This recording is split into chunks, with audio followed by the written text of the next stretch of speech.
कलयुग का आरंभ। श्री कृष्ण के पृथ्वी छोड़ने के बाद क्या हुआ? महाभारत युद्ध समाप्त हो चुका था, कौरवों का नाश हो गया था और पांडवों ने धर्म की स्थापना की थी।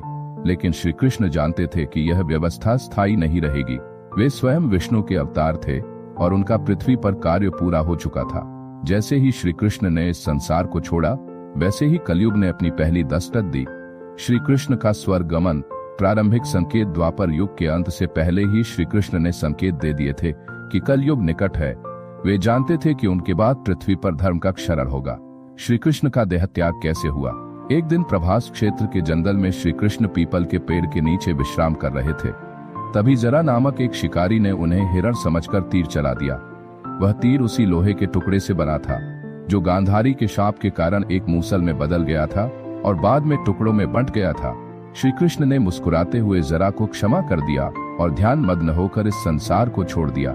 जैसे ही श्री कृष्ण ने पृथ्वी छोड़ी, पहला बड़ा परिवर्तन हुआ। पृथ्वी पर दैवीय ऊर्जा कम होने लगी। सूर्य और चंद्रमा की रोशनी कुछ क्षीण हो गई। धर्म के 4 स्तंभ सत्य, दया, तप और शौच हिलने लगे। पशु पक्षियों ने असामान्य व्यवहार करना शुरू कर दिया। द्वारका का जलमग्न होना। एक भविष्यवाणी सच हुई। श्री कृष्ण ने पहले ही अपने लोगों को चेतावनी दी थी कि उनके जाने के बाद द्वारका नष्ट हो जाएगी। कैसे डूबी द्वारका? जैसे ही श्री कृष्ण ने देह त्यागा, समुद्र में हलचल शुरू हो गई। विशाल लहरें उठी और धीरे धीरे द्वारका नगरी को निगलने लगी। कुछ ही घंटों में भव्य महल और मंदिर समुद्र में समा गए। द्वारका के निवासी जो बच सके वे अन्य क्षेत्रों में चले गए। क्या द्वारका आज भी समुद्र के नीचे है? आधुनिक पुरातत्वविदों ने समुद्र के नीचे द्वारका के अवशेष खोजे हैं, जो इस कथा को और भी प्रमाणिक बनाते हैं। यदुवंश का नाश। गांधारी के शाप की पूर्णता। महाभारत युद्ध के बाद गांधारी ने श्री कृष्ण को शाप दिया था कि जैसे कौरव वंश नष्ट हुआ, वैसे ही यदुवंश भी नष्ट हो जाएगा।